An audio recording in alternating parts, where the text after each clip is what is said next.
Mas nós agora vamos passar para Almir César Filho.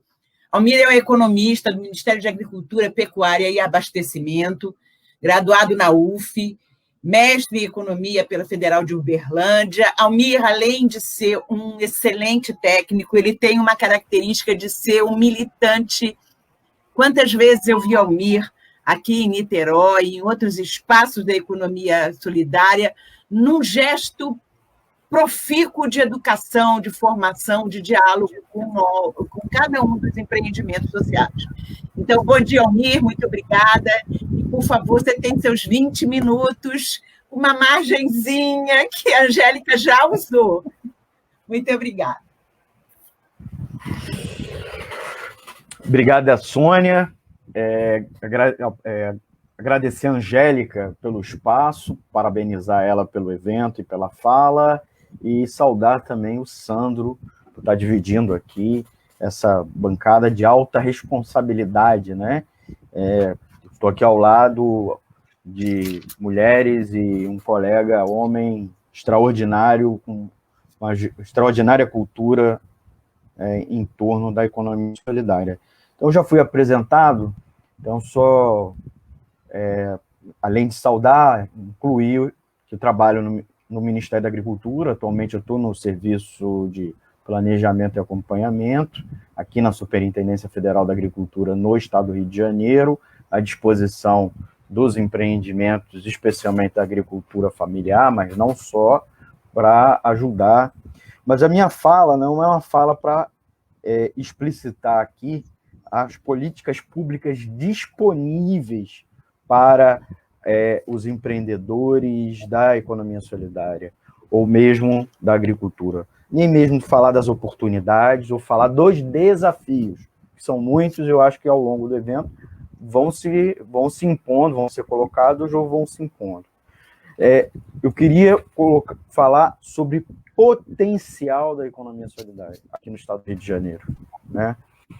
E enfocar um aspecto. A economia solidária, ela não nasce recentemente, nem mesmo com os pensadores que, nas últimas décadas, reforçaram esse conceito, né, de economia solidária. Ele nasce há muito tempo.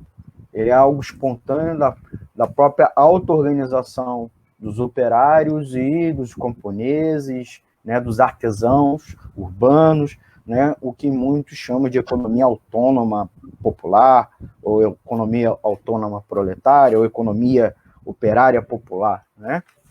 E aí, vou pedir a Camila, que está no apoio, para botar a apresentação, porque aí também é uma forma de me disciplinar, né, com relação ao tempo. Camila, você consegue?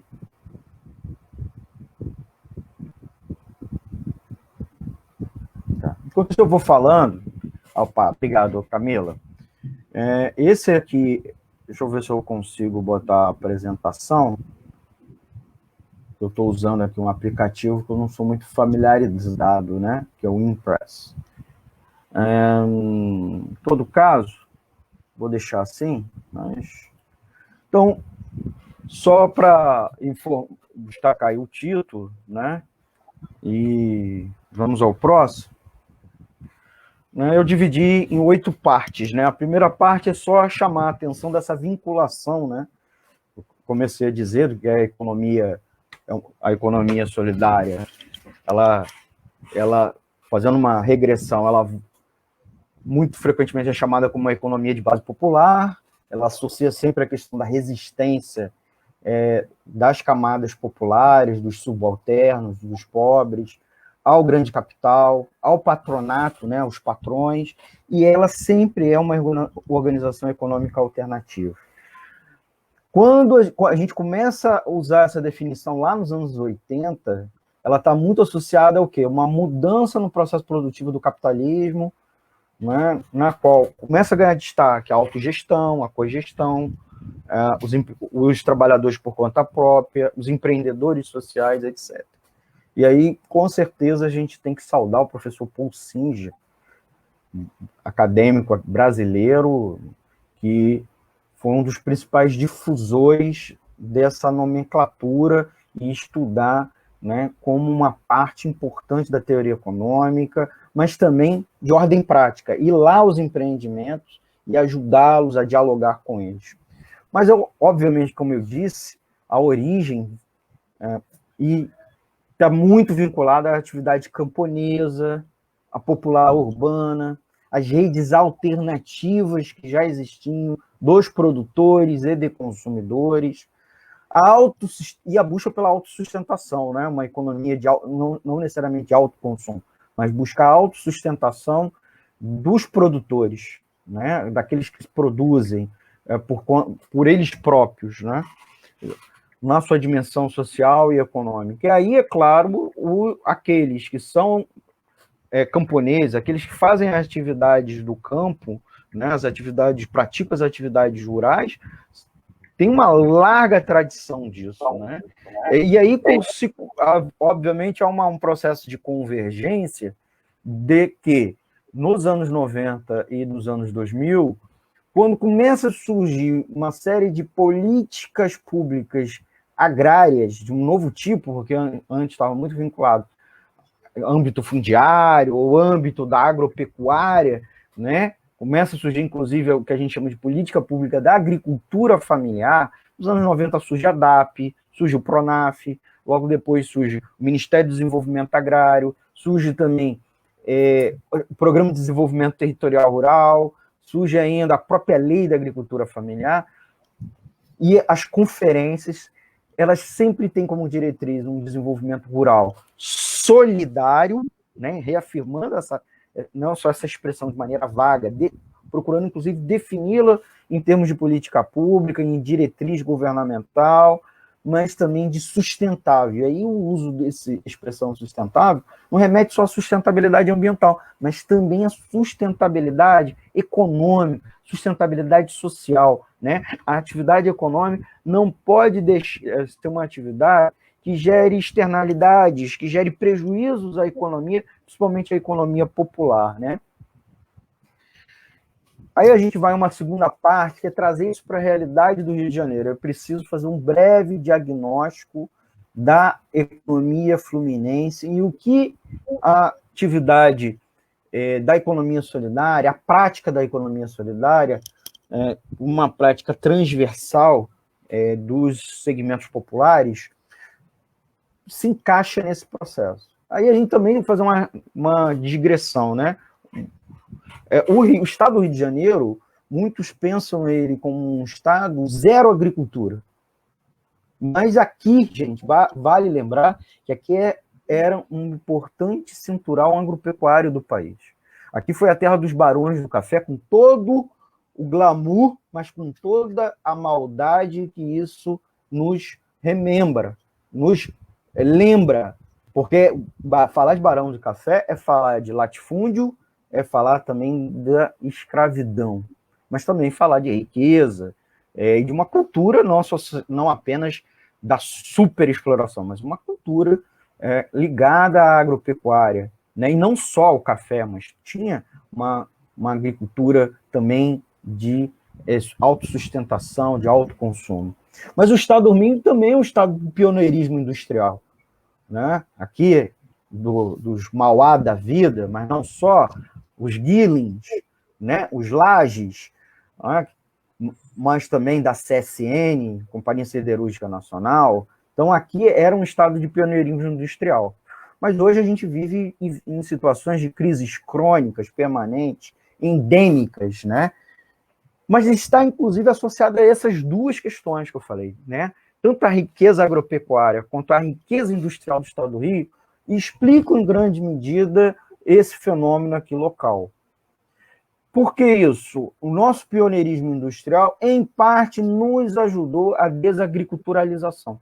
Desagriculturalização, que palavra estranha, é a perda da agricultura, a perda das condicionantes agrícolas do Estado do Rio.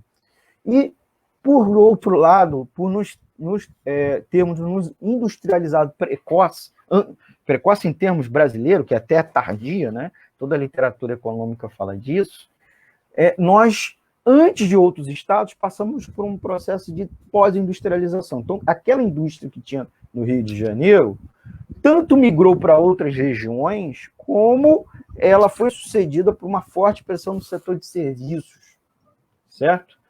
Muito antes de desenvolver algumas condições econômicas, por exemplo, que a Europa também passou por um processo de pós-industrialização, nós não tivemos aqui, né? Nós não desenvolvemos uma grande classe média, nós não eliminamos a pobreza, nós não diminuímos a desigualdade social, né? Nós não consolidamos um estado de bem-estar social, nem mesmo no nível estadual, né? Então, a indústria de transformação, principalmente, migrou para outras regiões. Então, o estado do Rio é um estado, inclusive, que ainda tem um grande PIB industrial, mas ainda nós temos o segundo maior PIB do Brasil, mas nós não somos o segundo maior PIB industrial. E a nossa fraqueza se deve principalmente à indústria de transformação. O que é a indústria de transformação? É toda a indústria que vai de alimentos à fabricação de canetas, né? E, por outro lado, nós temos uma indústria de extração mineral, né?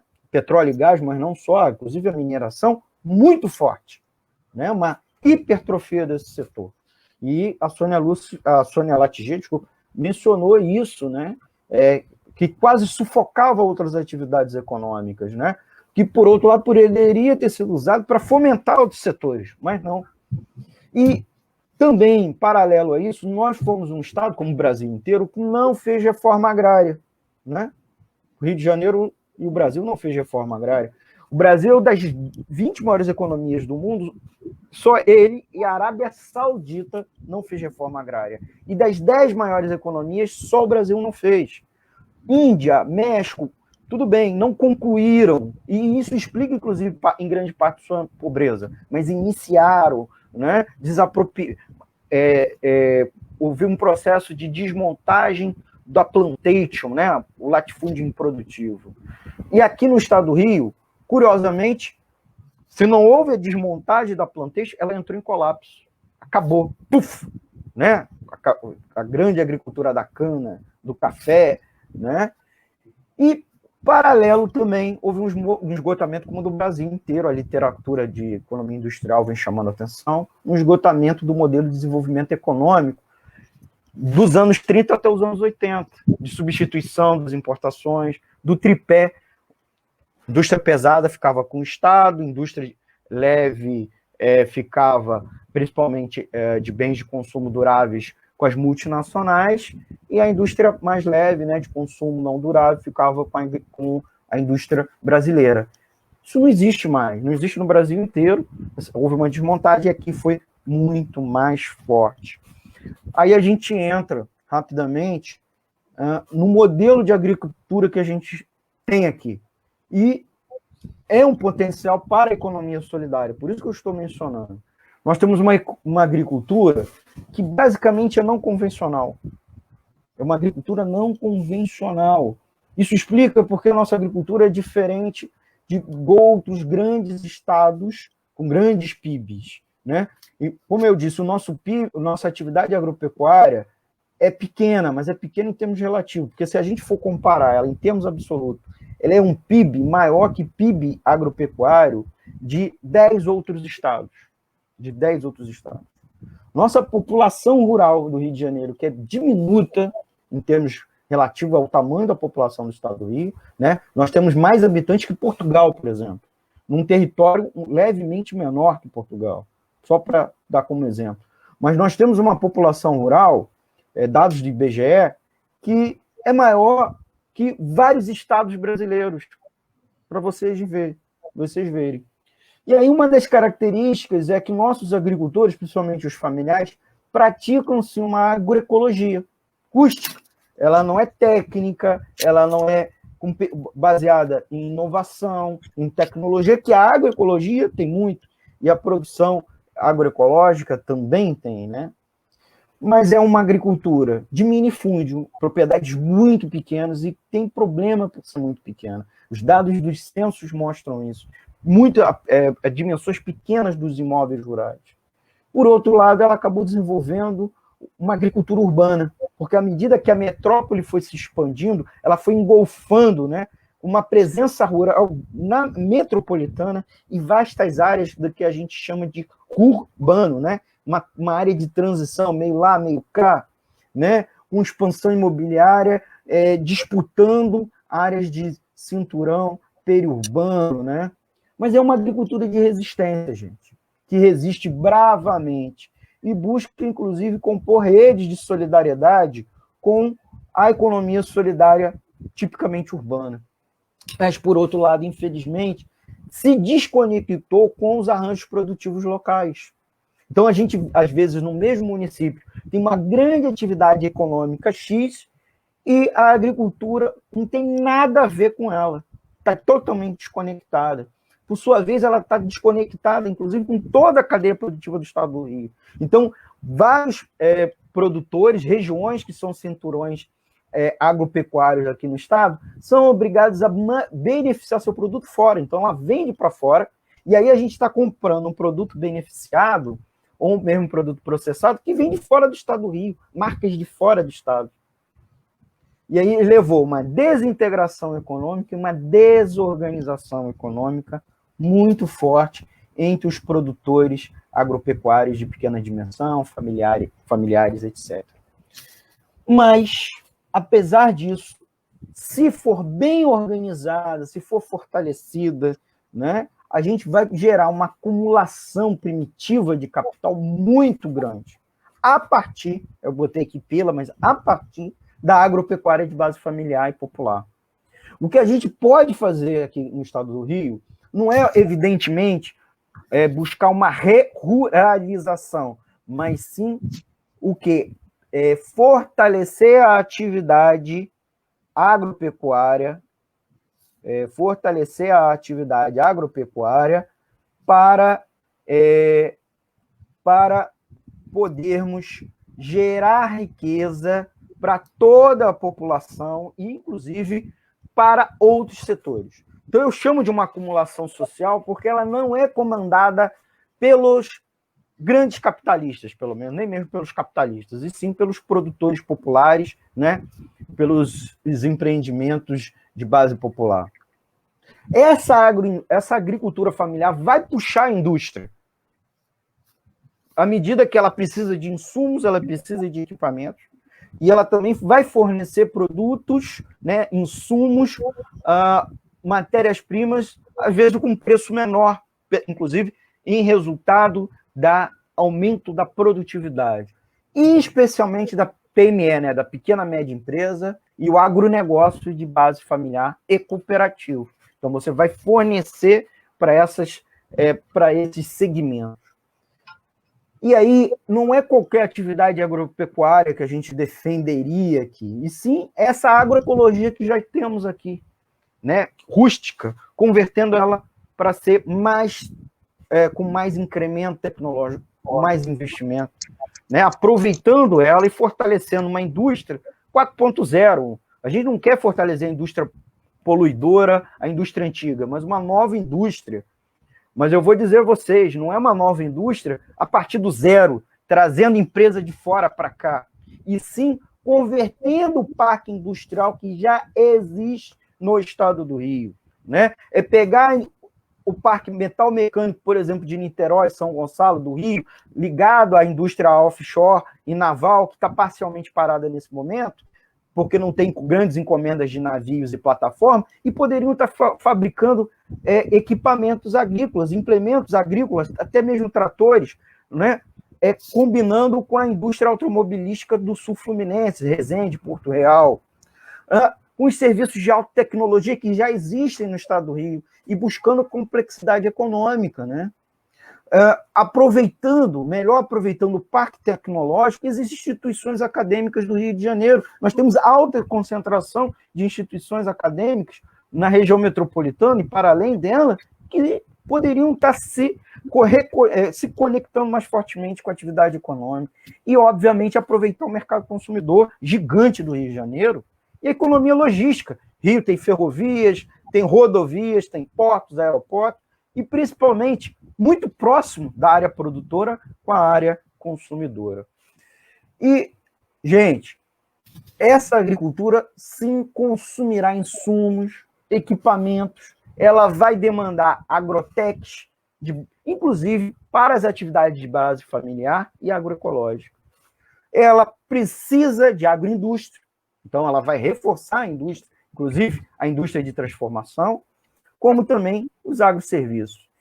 Por sua vez, como eu disse, ela pode ser fornecedora de insumos a outros setores e aos APLs, né, os arranjos produtivos locais do Rio de Janeiro, e as redes econômicas de base solidária e popular. Então, ela pode ajudar a indústria grande e a indústria de pequenininhos. Ela pode garantir o abastecimento do mercado regional e mais soberania alimentar para a nossa população aqui do estado do Rio.